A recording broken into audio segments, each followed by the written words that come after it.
Hello everyone, today in this video we will fight against the atmosphere of our world around us, and using two examples I would like to demonstrate you that fantasy novels that were regarded to be only fantasy novels, political fiction, science fiction, whatever fiction, they turn out to be true.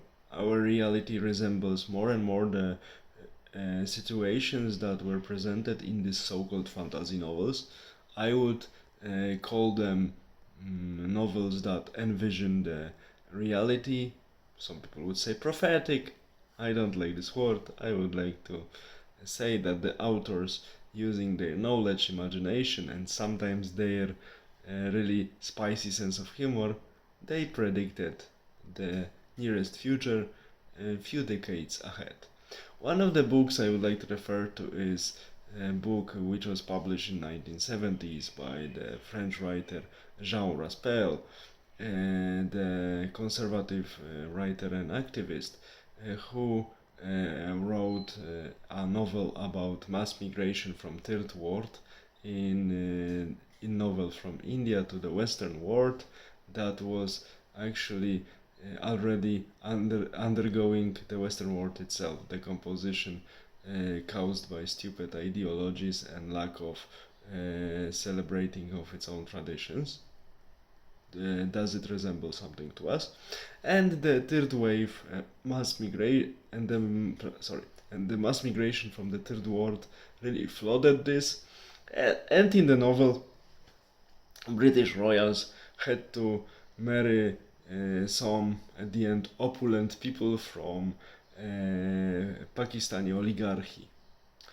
Now we have in the UK, due to the fact that international financiers and big business wants to make another business after last 2 years from the side of pharmaceutical companies. Now different companies want to make business.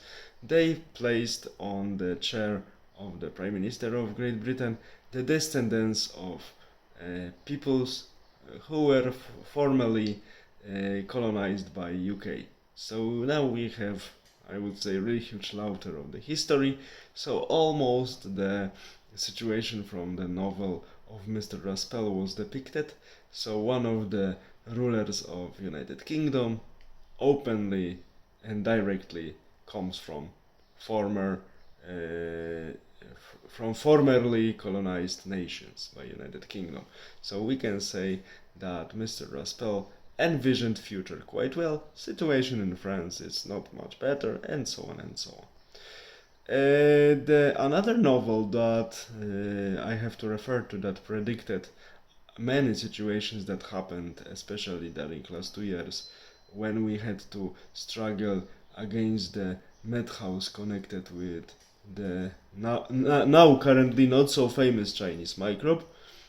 I would refer to the novel Master of Puppets by Robert Heinlein, in which someone who was infected by parasite was not wearing any dress, and someone who was not infected was of course dressed, so was about to be killed, because then in this situation he or she who were not infected by the parasite were enemies of the order, of the social order newly established by newcomers from the space. I mean this parasite. Does it resemble us something like the things that in many places people had to wear on their faces, or the ones who were not willing to wear it were openly saying prosecuted? So we see that many good fantasy novels have really uh, our future in next decades. I would even not say generations, in next decades to come. So my advice is, if we want to know the future, what can happen or what will seemingly happen, we should read good science fiction and fantasy novels and really use our imagination. Future is there, it's reachable, it's predictable. As I gave you in these two examples, Camp of Saints by Jean Raspail and Master of Puppets by Robert Heinlein, you see that recent few years actually were nicely predicted and described in these novels. And there is also this detailed description of world, how it can look like if something like this happens. And Mr. Raspel actually described the process of the decomposition of Western societies that started for good in 1960s, and he described the final outcome that can happen. And we see that for some countries like UK or France, we are heading towards this direction. All the best, have a nice day, bye.